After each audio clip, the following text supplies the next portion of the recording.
আসসালামু আলাইকুম, সবাই কেমন আছো? এই যে চলে আসলাম আরেকটা রেসিপি নিয়ে।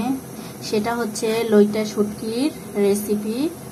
তো দেখো, এই যে একটা পাত্র নিয়ে নিয়েছি, এর মধ্যে কিছু পানিও দিয়ে দিলাম।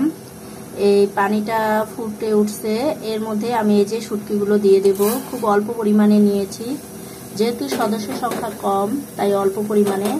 আর যখন বেশি থাকবে তো বেশি সংখ্যক নিতে হবে। তো এই যে নিলাম, নেওয়ার পরে এই শুটকিগুলো বয়েল করে নেব, মানে দুই একটা ফুটন দিলেই সেটা নামিয়ে নেব। এই তো দেখো, শুটকিগুলো ফুটে উঠছে। তো এই পর্যায়ে আমি এটা নামিয়ে ছেঁকে নেব। এই তো নামিয়ে নিয়েছি। এবার এইগুলা ব্লেন্ডার করব। তো এখন ব্লেন্ডারে দিয়ে দেব। এই যে এর মধ্যে এখন 2-3টা পেঁয়াজও দিয়ে দেব, দিয়ে একসাথে ব্লেন্ডার করে নেব। এই তো আমার শুটকিটা ব্লেন্ডার করা শেষ। তো এখানে দেখো একটা কড়াই নিয়ে নিচ্ছি, এর মধ্যে তেলও দিয়ে দিলাম। এখন এখানে কিছু পেঁয়াজ দিয়ে দেব। এই তো এখন একটু লবণ দিয়ে দেব। লবণ দিয়ে পেঁয়াজটাকে একটু লবণের সাথে মাখিয়ে নেব, কারণ তাহলে পেঁয়াজটা নরম হয়ে যাবে। এই তো পেঁয়াজটা নরম হয়ে আসছে।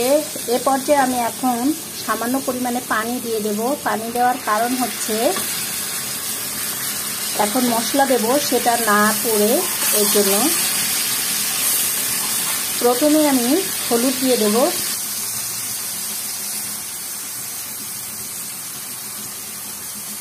এরপরে দেব মরিচ। এরপরে দেব রসুনের পেস্ট। আদা দেব না, কারণ শুটকি মানেই রসুন। আদা দিলে তো মাংসের ফ্লেভার এসে পড়বে। তো এই সবগুলো একসাথে দিয়ে এবার ভালোভাবে কষিয়ে নিতে হবে।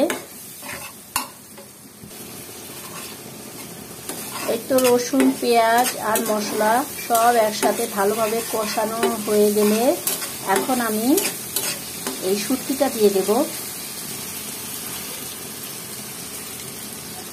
শুটকিটা সেদ্ধ করার মানে হচ্ছে, আমরা অনেকে শুটকি খেতে চাই কিন্তু এর গন্ধটা নিতে চাই না।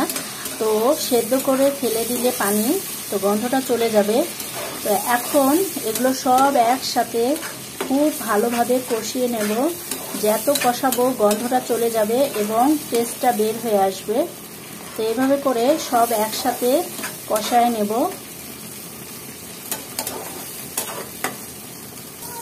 এই তো খুব ভালোভাবে কষিয়ে নিয়েছি।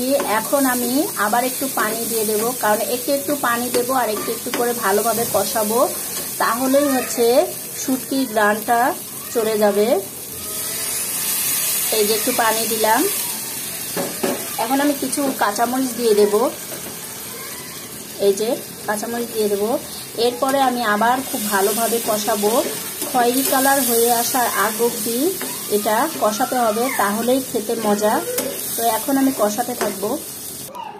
আলহামদুলিল্লাহ, তৈরি হয়ে গেল আমার লইটে শুটকির ভুনার রেসিপি।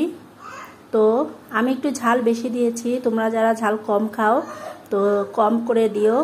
তো এভাবে খেয়ে দেখবে, ভালো লাগবে। আজকে এতটুকুই। সুস্থ থাকবে, ভালো থাকবে। আসসালামু আলাইকুম।